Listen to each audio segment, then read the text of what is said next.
사도행전 16장 26절에서 40절 하나님의 말씀을 들으십시오. 이에 갑자기 큰 지진이 나서 옥터가 움직이고 문이 곧 다 열리며 모든 사람의 매인 것이 다 벗어진지라. 간수가 자다가 깨어 옥문들이 열린 것을 보고 죄수들이 도망한 줄 생각하고 칼을 빼어 자결하려 하거늘 바울이 크게 소리질러 이르되 내 몸을 상하지 말라. 우리가 다 여기 있노라 하니 간수가 등불을 달라 하며 뛰어 들어가 무서워 떨며 바울과 실라 앞에 엎드리고 그들을 데리고 나가 이르되 선생들이여 내가 어떻게 하여야 구원을 받으리이까 하거늘 이르되 주 예수를 믿으라. 그리하면 너와 내 집이 구원을 받으리라 하고 주의 말씀을 그 사람과 그 집에 있는 모든 사람에게 전하더라. 그 밤 그 시각에 간수가 그들을 데려다가 그 맞은 자리를 씻어주고 자기와 그 온 가족이 다 세례를 받은 후 그들을 데리고 자기 집에 올라가서 음식을 차려주고 그와 온 집안이 하나님을 믿음으로 크게 기뻐하니라. 날이 새매 상관들이 부하를 보내어 이 사람들을 놓으라 하니 간수가 그 말대로 바울에게 말하되 상관들이 사람을 보내어 너희를 놓으라 하였으니 이제는 나가서 평안히 가라 하거늘 바울이 이르되 로마 사람인 우리를 죄도 정하지 아니하고 공중 앞에서 때리고 옥에 가두었다가 이제는 가만히 내보내고자 하느냐. 아니라 그들이 친히 와서 우리를 데리고 나가야 하리라 한대 부하들이 이 말을 상관들에게 보고하니 그들이 로마 사람이라 하는 말을 듣고 두려워하여 와서 권하여 데리고 나가 그 성에서 떠나기를 청하니 두 사람이 옥에서 나와 루디아의 집에 들어가서 형제들을 만나보고 위로하고 가니라. 아멘. 잠시 기도하겠습니다. 하나님 아버지, 오늘 저희가 주님의 또 귀한 말씀을 듣기를 원합니다. 하나님 이 안에서 저희들이 하나님의 온전하신 뜻을 잘 발견하게 하시고 주님의 사랑을 발견하게 하시고 또 이 시대를 향한 하나님의 뜻을 잘 발견할 수 있는 귀한 은혜를 누리게 하여 주옵소서. 듣는 자와 전하는 자 모두에게 주의 성령께서 역사해 주옵소서. 예수님의 이름으로 기도드립니다. 아멘. 저희가 빌립보의 전도를 계속해서 보고 있습니다. 지난 시간엔 저희가 바울과 실라가 빌립보에서 전도를 하던 와중에 옥에 갇히게 되는 장면까지를 함께 보았죠. 그들은 루디아를 만났던 그 기도 처소에 계속 가서 전도를 하려고 하였습니다. 그러던 중에 한 귀신 들린 여종을 만나서 그녀를 고쳐주게 되는데 그 여인은 귀신 들린 것으로 인하여서 사람들의 미래를 점쳐주고 그것으로 복채를 받아서 주인에게 굉장히 많은 경제적인 유익을 주던 사람이었죠. 그런데 이제 바울과 실라가 그 여인에게 들려있던 귀신을 쫓아버렸기 때문에 더 이상 그 주인은 경제적인 이득을 얻을 소망이 사라져 버렸습니다. 그래서 화가 난 그 여종의 주인들은 바울과 실라를 붙잡아다가 장터로 갔고 상관들에게 고발하게 되죠. 근데 그 주인은 그들의 죄목을 고발하기보다는 그들이 유대인인 것들, 민족적인 정체성과 로마 사람이 아니라는 것, 신분적인 것들을 이용해서 사람들을 선동합니다. 쉽게 사람들이 그것에 동요하여서 거기에 있던 재판관들은 바울과 실라의 옷을 벗기고 채찍질을 하여서 감옥에 가둬버리게 되죠. 그들은 발이 착고에 차여서 깊은 감옥에 갇히게 됩니다. 그 와중에 바울과 실라는 하나님을 원망하지 않았죠. 그리고 사람들을 원망하지도 않았습니다. 그 감옥에서 하나님의 선하심을 찬양하며 높여드렸습니다. 그리고 그 찬양을 감옥에 있는 다른 모든 죄수들, 다른 모든 사람들이 함께 그 찬양을 들었죠. 바울과 실라가 하나님을 찬양하던 그 시간은 한밤중이었습니다. 감옥 안은 아마 매우 조용했을 것이고 어쩌면 사람들은 이제 뭐 잠을 자고 있었거나 잠을 청하는 그런 시간으로 보여집니다. 그런데요, 그 찬양이 있을 그 무렵에 매우 놀라운 일이 벌어지죠. 그들이 갇혀있던 그 감옥에 아주 큰 땅의 울림이 있었습니다. 누가는 이것을 지진이라고 표현하는데, 빌립보 도시 전체에 이런 지진이 있었던 것은 아닌 것으로 보입니다. 하나님께서 그 장소에만 그렇게 역사하신 거죠. 그래서 옥토가 움직이고 죄인들을 가두어 놓았던 그 문들이 다 열려지고, 찾고 그 죄인들을 메어 놓았던 발목에 이제 나무 틀로 메어 놓았던 찾고 같은 것들이 다 이제 풀려져 버리게 되는 그런 놀라운 일이 거기에서 있게 됩니다. 저희가 26절 말씀을 다시 한 번만 읽어볼게요. 이에 갑자기 큰 지진이 나서 옥터가 움직이고 다 열리며 모든 사람의 매인 것이 다 벗어진지라. 하나님께서는요, 그 찬양을 들었던 모든 사람들 가운데 가시적이고 또 그 육체로 느껴질 만한 그런 이적을 보이셨습니다. 일단 하나님께서 이러한 기적을 일으키신 것은 지금 이 감옥 문이 열리고 그 매였던 것들이 다 풀린 것들을 보면, 일단 첫 번째로는 이 바울과 실라를 구원하시기 위해서 하나님께서 이런 놀라운 이적을 일으키셨다라는 것들을 저희가 알 수 있겠죠. 근데 저희가 이 장면을 조금 이제 또 깊이 생각해 보면, 특별히 언제냐면 저희가 이 비슷한 장면을 한번 본 적이 있죠. 12장에서 베드로가 옥에 갇힌 적이 있지 않았습니까? 그때는 누구의 박해가 있었냐면 헤롯의 박해가 있을 때였습니다. 분봉왕인 헤롯의 박해가 있어서 헤롯이 요한의 형제였던 사도 야고보를 칼로 이제 죽였죠. 그리고 이제 베드로도 죽이기 위해서 베드로를 잡아다가 옥에 가둬버립니다. 그리고는 4명씩 4패, 16명이 돌아가면서 베드로를 지키게 해놓았어요. 근데 때마침 그때가 6월절이었기 때문에 이 6월절에 소동이 나면 안 되어서 6월절이 지난 다음에 이제 베드로를 죽이려고 헤롯이 마음 먹고 있었습니다.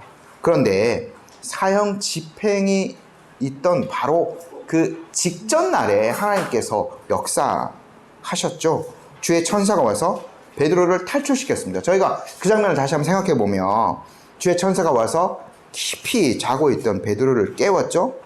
그리고 베드로에게 옷을 입으라, 겉옷을 챙겨 입으라 명령하셨습니다.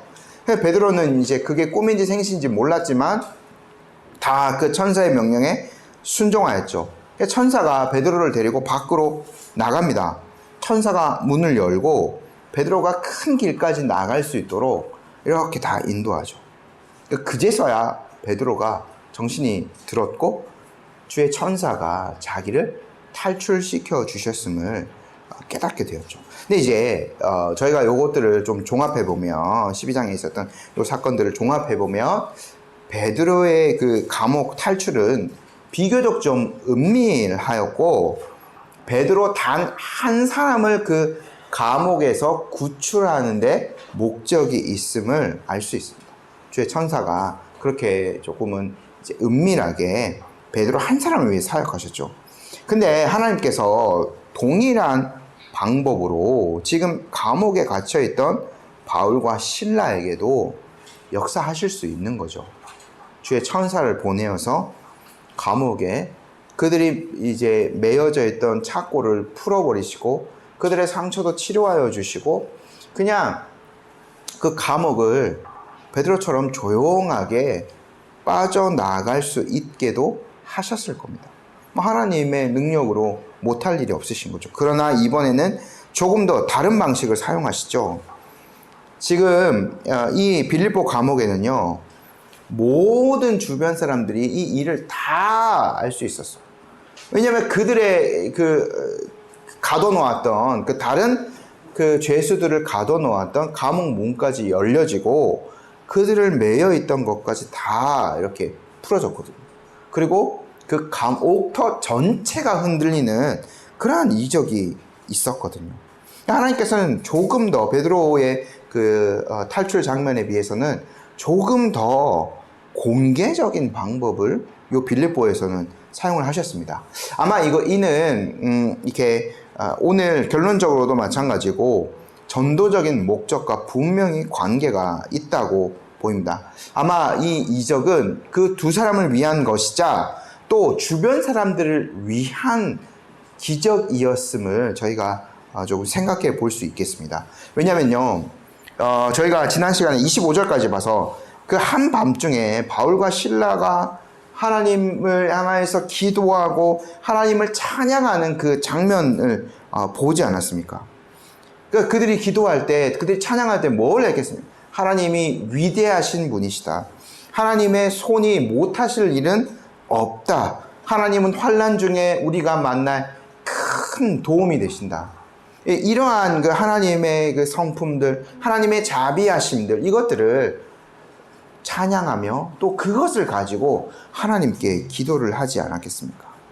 크고 영화롭고 두려운 분임을 그 바울과 실라가 많은 공중 앞에서 높여드렸던 거죠. 거기 감옥에는 울림이 있습니다. 그러니까 소리의 울림이 좋을 거예요, 아마. 조금은 이렇게 들어가 있는 곳이기 때문에. 뭐 동굴과 같은 곳일 수도 있죠. 모든 사람들에게 그 소리가 은은하게 다 퍼졌을 겁니다. 근데 누가가 그것까지는 이제 기록해 놓지 않았습니다만 그 주변의 사람들의 반응이 분명히 있었을 거예요. 이때가 한밤중이었기 때문에 별로 탐탁치 않게 여겼던 사람도 있겠죠. 지금 조용히 자야 되는데 저 사람들, 유대인들은 시끄럽게 떠들고 뭐 노래를 부르고 한다라고 불평했을 사람들도 있습니다. 또 어떤 사람들은 반응이 있었을 수도 있죠. 긍정적인 반응이요. 저들이 저런 하나님을 믿는구나, 이렇게 생각했을 수도 있습니다. 어떤 사람은 또 뭐 조롱했을 수도 있고요. 정말 그런 하나님이 계신가? 라고 여겼을 사람들, 뭐 다양한 반응들이 있었을 겁니다. 그런데요, 놀랍게도 바울과 실라의 입에서 노래로, 찬양으로 표현된 그 하나님이 그대로 일하시기 시작하죠. 천지 만물을 창조하시고 이 땅과 하늘을 진동하시는 그 하나님을 노래하였을 때 그들이 있던 곳이 실제로 그렇게 진동하기 시작하는 겁니다. 하나님의 영광이 그 땅을 흔든 거예요. 하나님께서 그 자기를 경외하는 백성을 지키신다. 제가 뭐 40편 그냥 추측을 해본 거지만, 그 하나님께서 자기를 경외하는 백성을 지키신다라는 그 일을 행하시기 위해서 그 감옥을 흔드시고 그 감옥의 문을 열어버리시고 창고를 날려버리신 거죠. 그러니까 놀라운 그 하나님의 실제적인 역사들이 일어난 거예요. 그들의 기도와 그들의 찬양이 헛된 것이 아니라 저들이 가짜 하나님을 믿고 있고, 그 유대인의 하나님, 그러니까 지금 여기 갇혀 있는 사람들은 뭐 로마 사람들이거나 아니면 빌립보의 이런 마게도냐 사람들이었겠죠. 헬라인이나 다양한 어떤 민족이 있었을 겁니다. 그 히브리 사람의 그 하나님이라고 그냥 치부해버리고 넘어가 버릴 그분이 아니라 그분이 실제로 말한 대로 일하시는 분이심을 모든 사람이 알았던 거죠. 이런 놀라운 일이 있는 와중에 간수가 놀라서 잠에서 깹니다. 그리고는 그가 사태 파악을 빨리 하고는 도저히 이 일은 지금 자기가 수습할 수 없는 일임을 깨닫게 됩니다. 그래서 굉장히 빠른 어떤 반응을 보이게 되죠. 27절 말씀 저희가 한번 읽어볼게요. 간수가 자다가 깨어 옥문들이 열린 것을 보고 죄수들이 도망한 줄 칼을 빼어 자결하려 하거늘. 저희가 이걸 보면 이 간수가 왜 갑자기 이렇게 극단적인 생각을 했나라고 이렇게 이상하게 생각할 수도 있겠지만 한번 잘 보십시오. 땅이 흔들리고요, 모든 옥문들이 열려 있어요. 그리고 모든 그 매였던 것들이 다 풀려져 있었거든요. 그러니까 지금 간수는 그 모든 일을 자신이 이제는 수습할 수 없는 것을 한눈에 파악한 거죠. 그리고 모든 죄수들이 다 도망을 갔을 것이라고 생각하였을 겁니다. 그러면 어떻게 되냐면 사실 이 모든 책임을 물어서 간수가 죽어야 돼요. 결국 12장에서도 그런 내용이 나오죠. 헤롯이 그 간수들을 죽여버리지 않습니까? 근데 이 지금 빌립보 감옥의 간수는 다른 어떤 영악한 방법을 사용하는 사람은 아니었던 것 같습니다.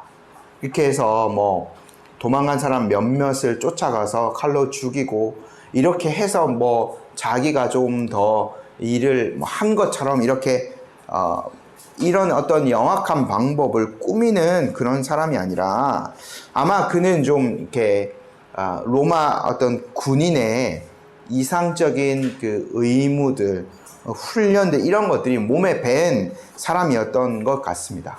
그렇게 해서 자기가 어차피 이 일을 수습할 수 없기 때문에 가장 명예로운 길, 자기가 생각하기에는 그렇게 해서 이제 스스로 목숨을 끊는 그 방법을 생각했던 거죠.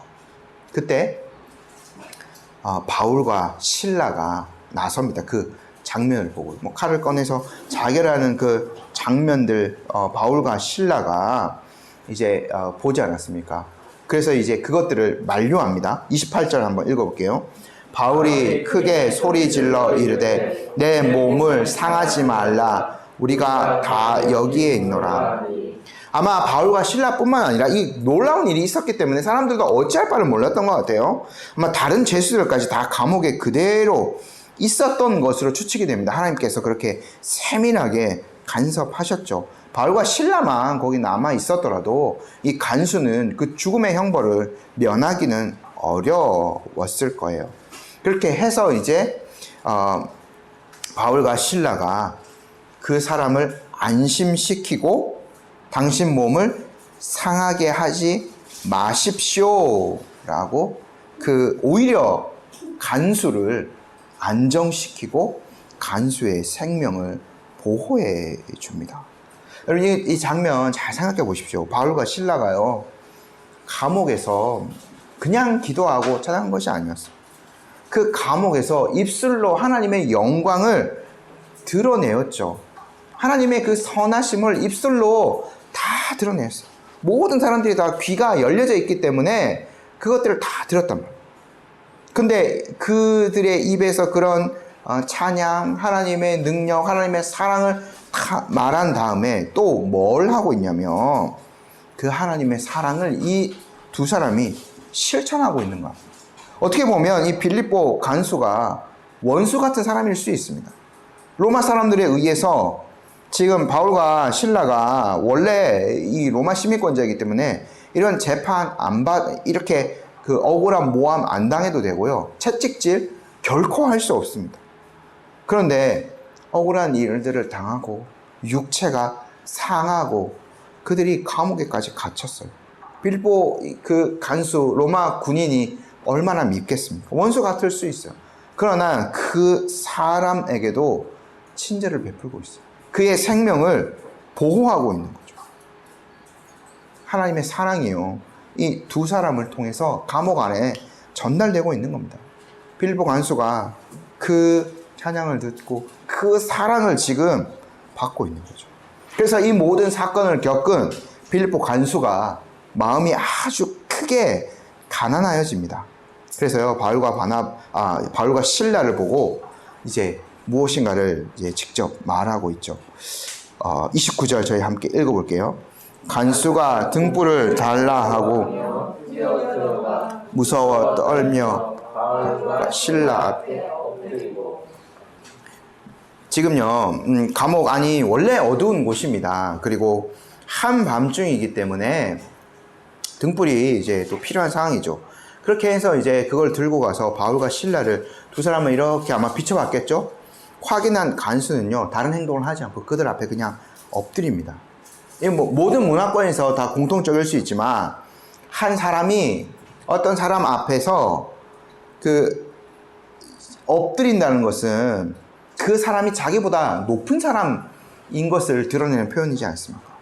그리고 그 사람이 자기보다 더 능력이 많고 높은 사람이기 때문에 그 사람에게 겸손히 무엇인가를 얻고자 이렇게 부탁을 하거나 아니면 자기의 죄를 고백하고 용서를 구하고자 할 때 그분 앞에서 엎드리지 않습니까? 간청을 하는 거죠. 지금 빌립보 간수가요, 그들 앞에 이러한 행동을 보이고 있어요.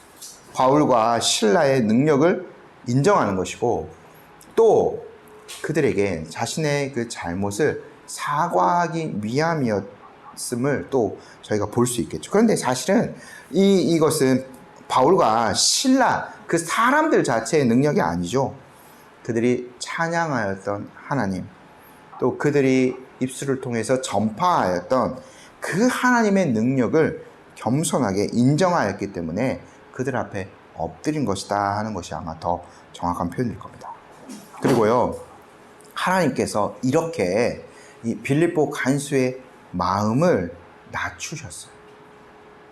복음 전도자인 그 두 사람 앞에 이렇게 그 로마 군인의 어떤 자존심들, 지금 이 사람이 보통 사람은 아니었던 것을 이 행동을 통해 다 알 수 있습니다. 이런 것들을 통해서 명예롭게 자결하는 길을 택하려고 하는 것을 본다면 그 자부심이 굉장했던 사람으로 보여지는 거죠. 근데 하나님께서 그를 일순간에 그렇게 낮추셨어요. 복음의 메시지를 그에게 잘 전달하기 위해서 하나님께서 그에게 그런 겸손한 마음을 먼저 허락해 주시는 거죠. 칼빈이요, 이를 아주 잘 해석해 놓았습니다. 제가 짧게 한번 그 해설을 읽어 드릴게요. 이 간수는 기적에 의해 그 마음이 준비되었을 뿐만 아니라 두려움으로 말미암아 억지로 하나님께 순종하고 있다. 이 사실을 볼 때 사람들이 자기를 하나님께 굴복시키는 것을 익히기 위하여 교만을 벗어버리는 것은 얼마나 은혜스러운 일인지 분명해진다. 간수는 완고한 사람이었을 것이다. 그런데 지금은 두려움 때문에 그는 유순하고 순종하는 사람이 되고 있다. 그러므로 주님께서 우리를 치실 때에나 어떤 두려움을 주실 때에 우리가 교만하고 스스로 힘 있는 자들이 되는 대신에 우리가 바른 위치로 돌아가도록 이러한 일이 생긴다는 사실을 깨닫도록 하자. 지금 이 간수의 태도, 그리고 칼빈의 해석은 우리에게 지금 중요한 것들을 교훈해 줍니다. 우리가 구원 얻을 때 어떻게 구원을 얻었는가 하는 거죠. 잘 생각해 보십시오. 저희가요, 누구 한 사람, 합당한 자격에 있는 사람이 아무도 없었어요. 내가 뭐 교회 생활 열심히 했기 때문에, 우리 부모님이 정말 신앙이 훌륭하신 분이고, 뭐 이렇게 그리스도인의 삶을 거의 완벽에 가까울 정도로 살았던 분이었기 때문에 그 자녀가 구원 얻기에 합당한 사람이다. 결코 그러한 일은 있을 수 없습니다. 누구나 자격이 있어서 구원받을 만한 사람은 한 사람도 없는 거죠. 그리고 예수님을 믿을 때에 이렇게 믿은 사람이 한 명이라도 있을까요? 나는 뭐 나 구원 얻을 자격 되지. 그래, 내가 그거 기독교 한번 믿어줄게. 예수 한번 믿어줄게. 이렇게 복음을 듣고 영접하고 하나님께 나아가는 같은 사람이 한 명이라도 있을까요? 그런 거들먹거리는 태도, 교만한 태도로 그리스도를 영접하는 사람은 이 세상에 한 명도 없으실 겁니다.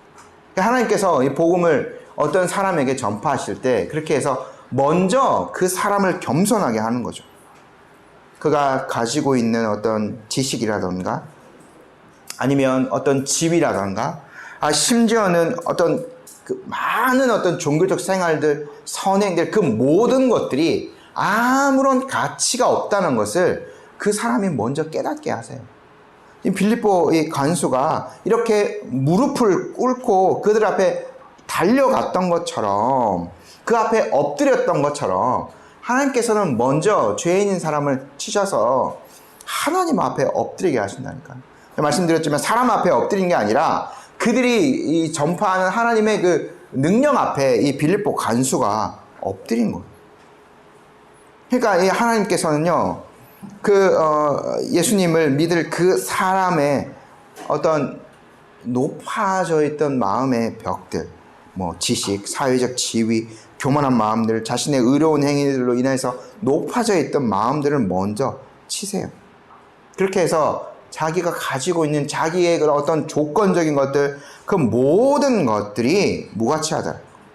하나님의 심판 앞에서 그것들은 아무런 효용 가치가 없다는 것들을 하나님이 먼저 일깨우신 거죠. 예수님을 믿는 자들에게 먼저 이러한 선행적인 은혜를 주셔요. 이것들을 이제 우리가 복음적인 겸손이다라는 말로 표현할 수도 있겠습니다. 그 사람의 마음을 먼저 가난하게 낮추시는 거죠. 복음이 들어갈 때 그러한 일이 먼저 선행됩니다. 그렇게 해서 이제 빌립보 간수가 가난한 마음으로 그들 앞에 엎드려서 구원의 길을 찾는 거죠. 30절 말씀 한번 읽어보겠습니다. 그들을 데리고 나아가 이르되 선생이여 내가 어떻게 하여야 구원을 받으리까 하거늘.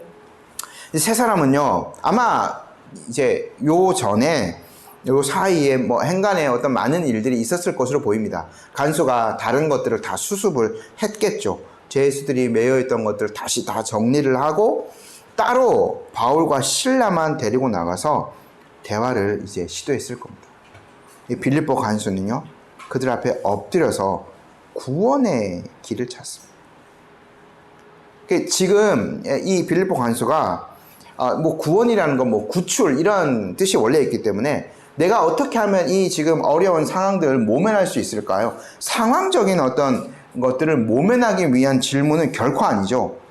빌립보 간수는요 자신의 인생 전체에 대한 질문을 지금 바울과 실라에게 던지고 있는 거예요. 그 질문이 너무 매우 단순합니다. 어떻게 하여야 구원을 받겠습니까? 라는 질문이죠. 아마 이 빌립보 간수가 이 질문을 갑작스럽게 던지진 않았을 겁니다. 이러한 일이 있던 와중에 그들이 어떠한 사람인지를 그가 이제 알았던 거죠. 그러니까 이게 지금 쭉 어떤 것으로 이야기에서 쭉 이어지냐면 지금 그 여종의 이야기부터 쭉 이어지는 한편의 이야기지 않습니까? 그래서 생각해보면 그 여종이 계속 소리를 높여서 무엇인가를 외쳤죠. 뭐냐면 바울과 실라를 향하여서 그 나머지 다 전도팀을 향해서 이 사람들은 지극히 높은 하나님의 종으로서 구원의 길을 전하는 자이다 라는 것을 계속 그 여인이 말했습니다. 빌립보 사람 모든 사람들이 다 알았을까 이런 것들은 잘 모르겠지만 그러나 지금 이 바울과 실라의 어떤 감옥에 갇히는 와중에 여러 소동이 있었고 하지만 거기에 핵심되는 사람들은 아마 요 여인의 외침들을 다 알고 있었을 거예요. 구원의 길을 전하는 자. 그리고 이 간수 같은 경우에 물론 잠에서 깼다라는 표현이 있긴 하지만 그래도 아마 바울과 실라가 감옥에서 부르는 찬양의 그 가사를 어느 정도는 아마 들었을 것으로 추측이 됩니다. 그래서요, 이 두 사람에게 그 하나님께로 나아가는 길이 무엇인가, 그 구원의 길이 무엇인가 라는 것을 이제 그들 앞에 구하고 있는 거죠. 그러니까 이제 뭐 이 빌립보 간수가요, 이것도 뭐 추측일 수도 있습니다만 그 아무런 정보가 없었다 하더라도 그 여인의 외침도 못 듣고 바울과 실라가 찬양하는 그 찬양도 자고 있어서 못 들었. 그 모든 정보가 없었다, 만약 없었다 하더라도 지금 일어난 일을 보면 감옥이 열려지고 모든 사람의 그 매였던 것들이 풀려지고 이러한 일들이 이 바울과 실라를 중심으로 일어났다 하는 것을 보면 그 사람들이 믿는 그 하나님은 정말 위대한 분이구나. 세상을 주관하는 어떤 능력이 있는 분이구나. 그리고 사람을 구원하기도 하시고 멸망시키기도 하시는 그런 능력이 있는 분이구나 하는 것들을 이 간수가 분명히 깨달았을 겁니다. 그래서요, 이 바울과 실라 앞에 그렇게 엎드리고 그 하나님을 믿는 방법이 무엇인가? 그 하나님께로 나아가는 구원의 길이 무엇인가를 이제 구하게 되는 거죠. 물론 우리는요, 이 모든 일들, 그리고 이 빌립보 간수를 이렇게 복음적 겸손함으로 낮추시고 그가 구원의 길을 찾도록 하신 것들 다 하나님의 능력이고 하나님의 계획하에 일어난 일임을 저희는 뭐 다 믿을 수밖에 없는 거죠. 근데 그 간수는요, 물론 뭐 하나님께서 택하신 자이기 때문에 이러한 일이 일어났다라고 우리가 쉽게 생각할 수 있습니다. 근데 잘 생각해 보시면 하나님께서 이러한 상황 가운데 복음을 전하는 도구로 바울과 실라를 잘 사용하신 것임을 잊지 말아야 합니다. 바울과 실라가요, 어떠한 행동을 보이는 거예요? 지금 굉장히 억울한 상황이에요. 뒤에 보면 오늘 보겠지만 바울과 실라가 로마 사람이다 라고 말 한마디에 지금 상관들까지 벌벌 떨어요. 근데 그 일부러 얘기를 하지 않았죠. 뭐 분명히 어떤 계획이 있었을 겁니다. 얘기는 하지 않았고 억울한 일들을 당했죠. 그러한 상황 가운데도 결코 사람들을 원망하지 않았습니다. 오히려 바울과 실라는 하나님의 그 섭리를 인정하면서 하나님의 그 선하심을 높여드렸어요. 이들의 믿음의 열매가 그 찬양 안에서 드러난 거죠. 또 어떤 일이 있어요? 그 빌립보 간수가 자책하여서 자살하려고 했을 때 그를 살린 사람이 바울과 실라이지 않습니까? 원수를 사랑하는 그 사랑을 보여줬어요. 자기들에게 적대적인 사람이라 할지라도 온전한 사랑을 보여준 거죠. 이것들이 다 믿음의 열매이지 않습니까? 단순한 어떤 말의 증거를 넘어서는 큰 울림이 있는 그들의 그 믿음의 열매로 드러난, 행위로 드러난 어떤 전달이 있었던 거예요. 우리가 잘 생각해 보면 우리의 삶의 방식이 어떠한가에 따라서 우리가 좋은 전도자가 될 수 있다는 사실을 잊지 말아야 될 겁니다. 어떤 위기가 있을 때나 어떤 억울한 일이 있을 때나 그때에 우리가 누군가를 원망하지 말고 누구의 탓으로 돌리지 않고 세상과 어떤 다른 사람들을 원망하지 않고 오히려 감사를 드러내는 삶, 나에게 적대적인 태도를 보이는 사람이라 할지라도 그가 위기에 빠졌을 때 도와주고 사랑과 실천적인 선행을 베푸는 그 삶은 아주 위대한 전도의 도구가 되는 거예요. 우리는요, 옥터를 흔드는 그런 기적은 만들어낼 수 없어요. 그러나 우리가 그런 믿음으로 열매를 맺는 그 선한 삶들을 통해서 사람들의 마음은 우리가 흔들 수 있습니다. 이러한 전도자가 우리가 되어야 되겠죠. 간수의 아주 단순한 구원 얻는 길의 그 질문에 바울과 실라는요, 또 매우 단순한 답변을 줍니다. 31절, 저희 너무 잘 아는 말씀이지만 31절 말씀 같이 한번 읽어볼게요. 이르되 주 예수를 믿으라. 그리하면 너와 내 집이 구원을 받으리라. 사람이 그리스도를 믿으면, 예수님을 믿으면 구원받는다라는 이 대답은요, 단순한 대답일 수 있어요. 짧은. 근데 이 안에 사실은 모든 것들이 다 담겨져 있습니다. 바울이 나중에 골로새서에서 뭐라고 고백하면, 골로새서 2장 3절에 그리스도 안에는 모든 지혜와 지식의 보화가 감추어져 있습니다 라고 이렇게 고백하지 않습니까? 예수 그리스도 안에 모든 축복과 영생의 온갖 요소들이 담겨져 있어요. 우리가 구원을 생각해 볼 때 한 사람의 구원, 당신이 내가 예수님 믿습니다라는 이 고백을 넘어서서 사실은 태초부터 있었던 그 하나님의 계획, 저희가 뭐 소유리문답, 대유리문답 배우면서 이렇게 하나님의 속성에 대해서 배우고 하나님의 사역에 대해서 배우면서 뭐 작정, 예정, 뭐 어려운 개념들부터 좀 배웠지만 그것부터 사실은 뭐 말해야 될 수도 있습니다. 하나님의 구원을 말할 때. 그리고 구원에 대해서 또 생각할 때 하나님 저를 왜 택하셨습니까? 왜 저를 택하셨습니까? 라는 이 질문에 사실은 어떠한 대답도 하기가 쉽지 않아요. 네가 뭐 어떻게 괜찮은 사람이라서? 아니요. 하나님은 그냥 자신의 의지대로 구원받을 사람들을 택하셨어요.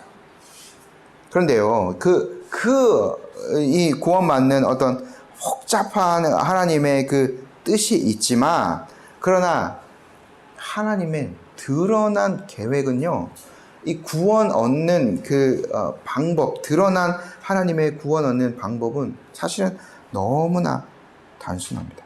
오직 예수님을 믿는 거죠. 그 놀라운 하나님의 그 구원 계획, 아주 깊은 하나님의 지혜에서 나온 그 구원의 계획의 수행자로 예수님께서 이 땅에 오셨어요. 그가 죄인들의 죄를 용서하시고 대신 지시기 위해서 십자가에 죽으셨죠. 죄인들에게 의로움을 주시기 위해서 모든 율법에 순종하셔서 그 영생 얻는 의의 공로를 취하셨어요. 그런 그리스도의 그 십자가의 순종 공로를 통해서 그것이 이제 그 믿는 사람들에게 전가되어서 죄인들이 구원 받을 수 있는 거죠. 어떤 노력이 없을지라도 하나님은 그들이 믿는 그리스도의 의를 보시고 죄인들을 구원해 주시는 겁니다. 그러니까 우리가 드러난 것으로 우리가 하는 것은 하나님의 그 무한한 계획을 우리가 다 알지 못하고 우리가 결코 거기에 어떤 건 하나 버틸 수는 없지만, 그러나 하나님의 그 드러난 계획으로 이 땅에 오신 그리스도를 믿는 것, 우리가 겉으로 보기에는 이것이 유일한 우리의 구원 얻는 방법인 거죠. 그리고요, 바울이요, 믿으라라고 믿으라라는 명령이 있지만 사실은 이 믿음 자체도 공로는 아니에요. 어떤 사람들은 믿는 것, 이거 인간의 어떤 노력이 들어가야 된다라고 이야기합니다. 물론 우리가 이러한 것들 믿은 것들을 위해서 우리 자녀들이 그 믿음이 생기기 위해서 우리가 기도하고 그 믿음의 대상 되신 그리스도를 계속해서 전하고 성령께서 역사하여 주시기를 기도하고 하는 거지만, 그 모든 우리의 노력들이 있기에 믿는 것이 자연스럽게 된다 이렇게 말할 수도 없습니다. 사실은 이 믿는 것도 성령께서 그 사람의 마음을 여셨기 때문에 이 믿음이 생기는 거죠. 그리스도의 영이 있으니 성령께서 그 안에 역사하셔야 됩니다. 사실 이거 모든 구원 얻는 요소들 가운데는 그러므로 그리스도가 다 중심에 있는 거죠. 그리스도 안에 다 집약되어져 있는 겁니다. 그래서 바울이요, 주 예수를 믿으라라고 얘기합니다. 근데 또 바울과 신라가 하나를 더 붙이죠. 그리하면 너와 내 집이 구원을 받을 것이다. 저희가 지금까지 이 빌립보에서 전도를 생각해봐도 루디아 한 사람이 믿었지만 다시 루디아 집에 가서 복음을 전하여서 모든 가정의 사람들이 믿었습니다. 그리고 그 이전에 고넬료를 생각해봐도 고넬료 한 사람만 믿은 것이 아니라 그 집안의 모든 사람, 육체적인 후손뿐만 아니라 그 종들까지, 그 집안에 있는 모든 사람까지 다 복음을 전해 듣고 구원을 받았죠. 그 가정 안에 전체적으로 하나님의 복음이 선포되고 모든 사람들이 다 하나님의 역사를 경험했기 때문에 이러한 일들이 일어나는 거예요. 그래서요, 32절 말씀 한번 읽어볼게요. 주의 말씀을 그 사람과 그 집에 있는 모든 사람에게 전하더라. 그의 집으로 가서 가정 단위로 복음을 전하였어요.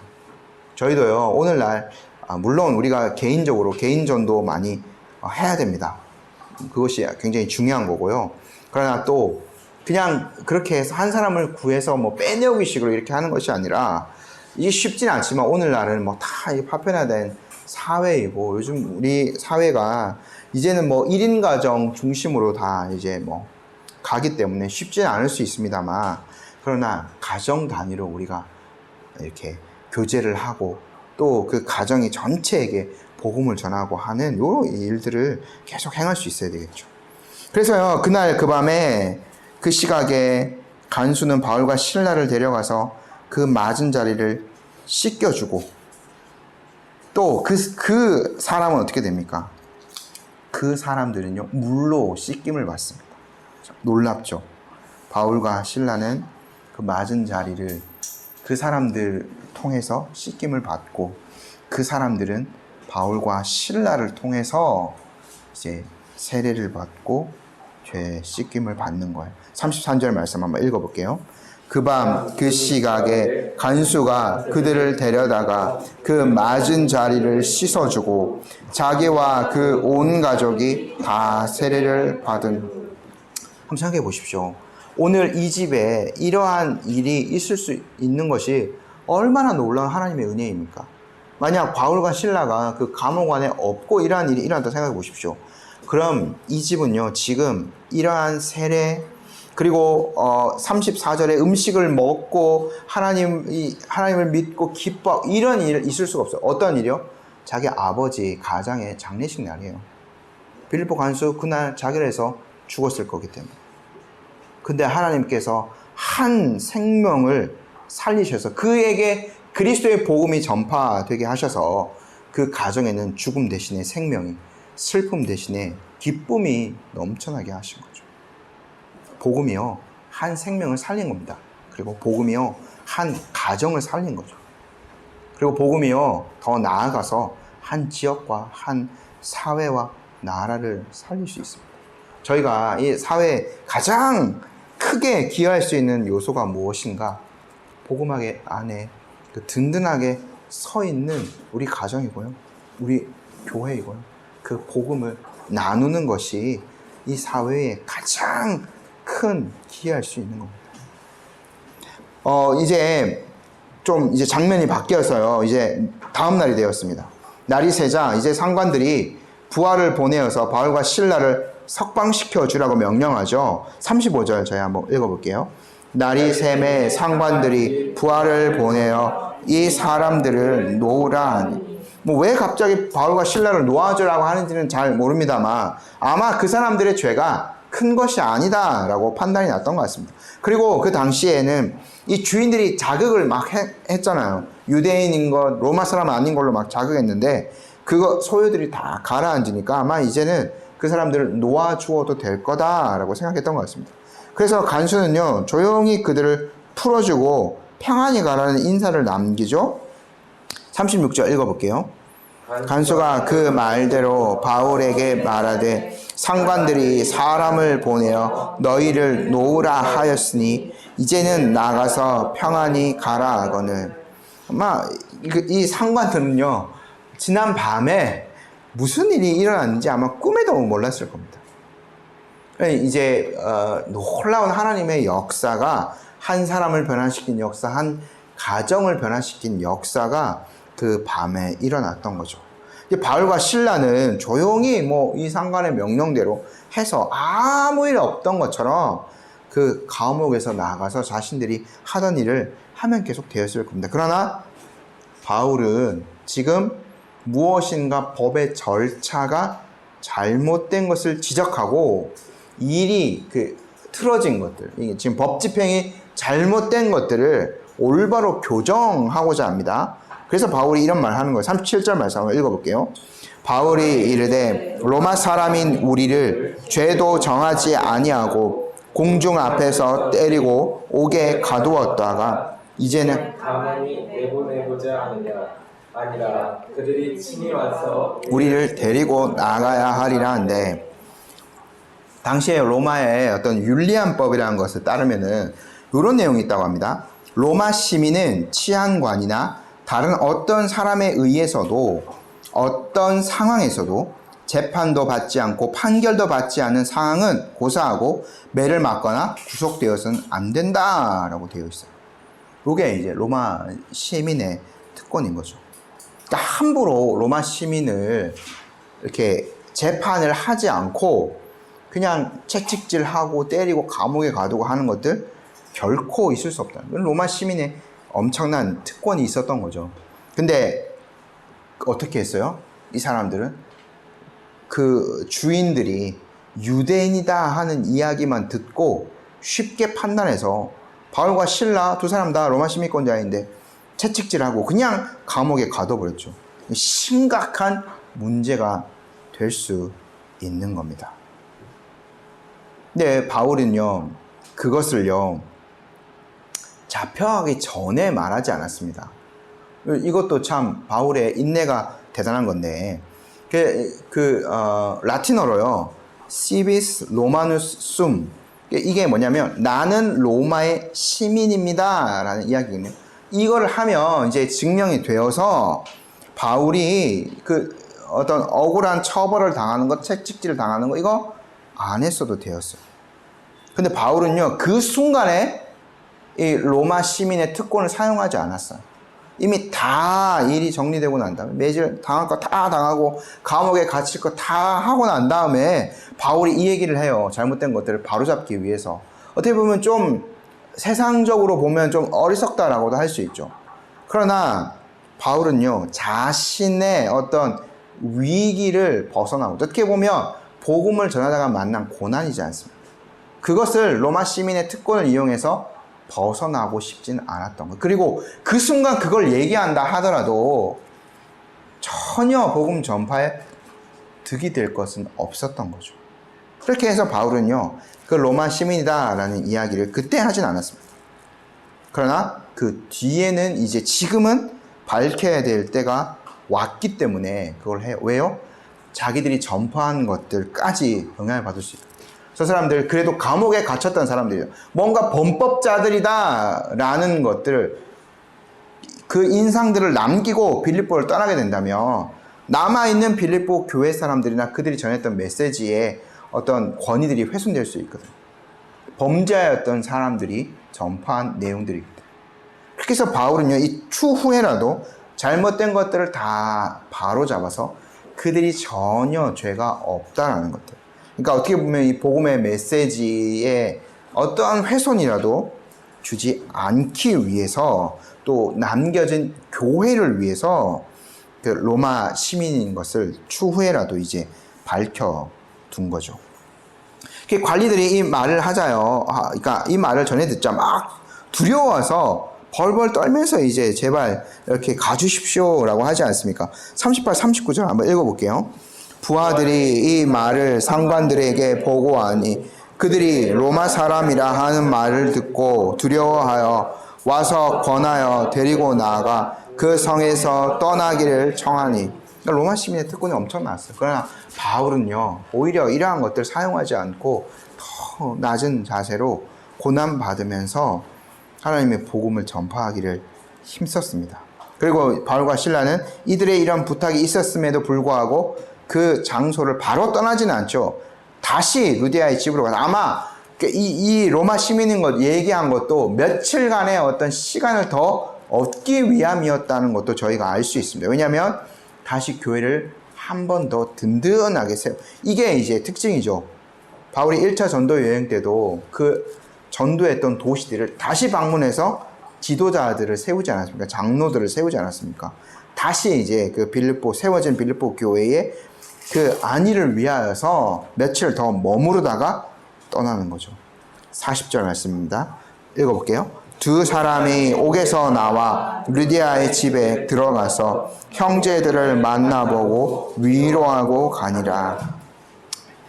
바울의 이런 고집스러운 어떤 공식적인 사과를 받아내는 그 행동들을 통하여서 며칠 시간을 벌었기 때문에 루디아의 집에 들어가서 그 안에 있던 형제, 아마 루디아의 모든 가정들, 또 빌립보 간수의 모든 가정들, 또 그 사이에 믿음으로 들어왔던 사람들, 아마 그 여종도 중간에 포함되었기 때문에 그 여종도 예수님을 믿었을 것이라고 저희가 추측해 봅니다. 그래서 이제 그 사람들을 더 든든히 세워놓고 이제 바울은 다음 도시로 이제 전도여행을 다시 떠나게 되는 거죠. 저희가 오늘 빌립보 이제 감옥에서 있었던 일들, 빌립보의 사역들 마무리하는 장면들을 다 보았습니다. 바울과 실라 그리고 그 전도팀 보편적으로 복음을 전도하였습니다. 많은 사람들, 만나는 사람들에게 복음을 전하였고, 특별히 주 예수를 믿으면 구원을 받을 것이다 라는 그 복음의 핵심적인 내용들을 많은 사람들에게 전하였어요. 누군가는 이렇게 얘기하는 사람도 있었습니다. 지금도 있고, 어느 정도 자격을 갖춘 사람들에게 복음을 전해준다. 물론 일리가 있는 말 같지만 사실은 아닙니다. 누구나에게 우리는 이 구원의 유일한 길 되시는 그리스도를 전해야 됩니다. 자격 갖춘 사람, 어느 정도 되어가는 사람들한테만 복음을 전하는 것이 아니라 모든 사람들에게 복음을 보편적으로 전해야 될 의무가 저희들에게 있는 거죠. 근데 어떻게 해요? 말로써 또 해야 되고, 우리의 그 어떤 성숙한 신앙 인격들, 우리의 삶들, 우리가 어떤 억울한 상황에서, 우리도 사실 그러한 경우 많죠. 절대 어떠한 일에서 남한테 손해보지 않으려고 하는 태도들. 물론 뭐 모든 사람들 다 그렇게 살 수밖에 없습니다만, 그것이 아니라 이 복음을 위해서, 이 교회의 유익을 위해서 우리가 조금 더 이렇게 손해보고, 근데 하나님께서 나중에 다 갚아주시고 채워주실 것들 믿음으로 바라면서 그렇게 삶을 살아야 돼요. 바울이요, 깍쟁이처럼 바로 딱 위기의 순간에 로마 시민인데 이렇게 할 수 있냐? 하지 않았죠.